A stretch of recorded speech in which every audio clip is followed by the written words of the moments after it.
الحمد للہ رب العالمین والصلاة والسلام علی سید المرسلین اما بعد۔ ایک بھائی سوال کرتے ہیں کہ اگر کوئی دوسری شادی کر لیتا ہے لیکن انصاف نہیں کرتا، دوسری شادی کے تقاضے پورے نہیں کرتا، تو ایسے شخص کے لیے کیا وعید ہے؟ تو گزارش یہ ہے کہ اس میں کوئی شک و شبہ نہیں ہے کہ دوسری، تیسری، چوتھی شادی کرنے والے پہ واجب ہے کہ اپنی سب بیویوں کے درمیان عدل و انصاف سے کام لے، اور یہ عدل و انصاف تمام ظاہری امور میں ہوگا، خصوصی طور پہ رہائش کے معاملے میں،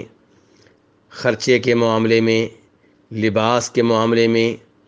اور راتوں کی ترتیب کے معاملے میں۔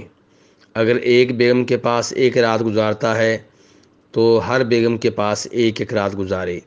اور اگر کسی بیگم کے پاس 2 راتیں گزارتا ہے تو باقی سب بیویوں کے پاس بھی 2 راتیں گزارنا ہوں گی۔ لیکن اگر کوئی آدمی اپنی بیویوں میں عدل و انصاف نہیں کرتا تو یہ ظلم و زیادتی ہے، اور ایسے شخص کو اللہ تبارک و تعالیٰ سے ڈرنا چاہیے، اور یہ بات ذہن میں رکھنی چاہیے کہ نبی علیہ الصلاۃ والسلام فرماتے ہیں، ابو داؤد شریف کی حدیث ہے، کہ جو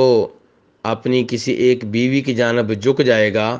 عدل و انصاف سے کام نہیں لے گا، تو روز قیامت اس حال میں آئے گا کہ اس کی ایک جانب جھکی ہوئی ہوگی، یعنی کہ ایسے کہ جیسے فالج کا حملہ ہو چکا ہو۔